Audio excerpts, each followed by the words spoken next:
Super 6 హామీలలో భాగంగా మా ప్రభుత్వం అన్నదాత సుఖీభవ ప్రధానమంత్రి కిసాన్ పథకం ద్వారా అర్హులైన రైతులకు పెట్టుబడి సాయం ప్రకటించింది.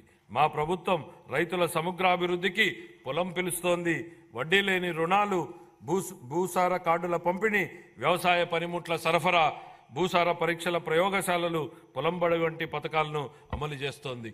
2024-25 ఆర్థిక సంవత్సరం రబీ కాలం నుండి పంటల బీమా పథకాన్ని సవరించడం మరియు స్వచ్ఛంద నమూనాని అవలంబించడం వలన రైతులు వారి వ్యక్తిగత అవసరాల ఆధారంగా ఈ పథకాలలో పాల్గొనే స్వేచ్ఛను, వెసులుబాటును కల్పించడం జరిగింది.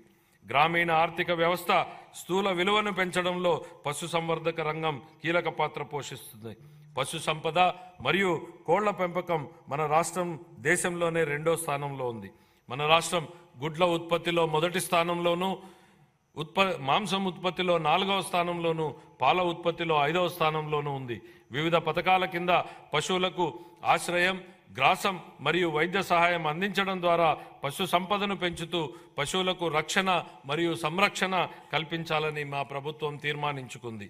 పశువుల ద్వారా జీవనోపాధిని పొందుతున్నటువంటి యాదవులు, కురబలు, కురుమలు మరియు ఇతర వర్గాల ఆదాయాన్ని పెంచడానికి మా ప్రభుత్వం కృతనిశ్చయంతో ఉంది. పశు బీమా పథకాన్ని అమలు చేయడం ద్వారా ప్రభుత్వం ఈ వర్గాల జీవనోపాధికి రక్షణ కల్పిస్తోంది.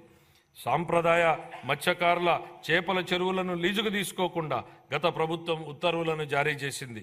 దశాబ్దాలుగా చేపల చెరువులపై ఆధారపడి జీవనం సాగిస్తున్న మత్స్యకారుల ప్రయోజనాలను పరిరక్షించడానికి మా ప్రభుత్వం ఆ ఉత్తర్వులను ఉపసంహరించింది.